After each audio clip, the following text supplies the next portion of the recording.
ha ko kalle ɓoccittiɗo fuɗɗima bareje hente ɓoyen uddi télévision ma portable walla tablette ma sa leeli tawoyam toon mi yiɗa hay hunde daɗami hen saabu ɗum ala ko ɓuuri welde o galle ɓoccitiɗo esal kajja ene wonde Alassane Amina ene furo sukaɓe yo kor te kañum ñalla yota ko resto pari foot walla grand place suuji ñalla haalde tan ko wodanani ɗum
Boy, s'il te plaît, boy, ça va?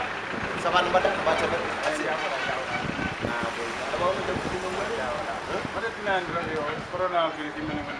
Ci kanam ko on bone kasi ni boy. Ci kanam bi ko boy jam. nana wara yimbe jani ko biya Ah ko? ampere am escala ko Ya la boy ala wuri yambe wonde ko nay ñewani wara la na be ter yembe wodi en. Ça va na bada? Way ta wala ba masha Allah. Ni je ko vraiment ko di cadé quoi. So won ko julde sabu bandu. Tinna balla ngi dani. Allah de sedi galle kafe nan do. Foller nan do ko sugara problème sugara jogi mi wa.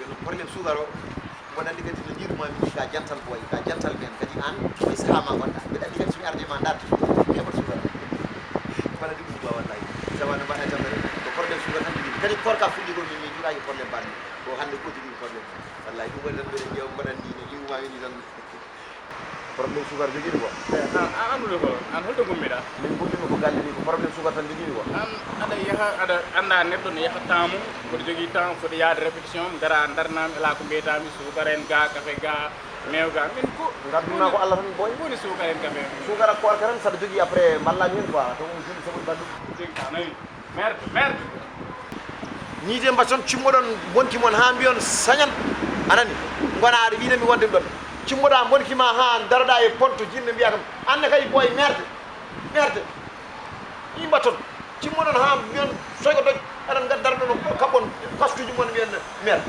komi gaddo e ma Allah tan bade nyaabur mi Allah mi Allah sugar kafe nana galle su foller nana galle sugar jen aga merde ayyo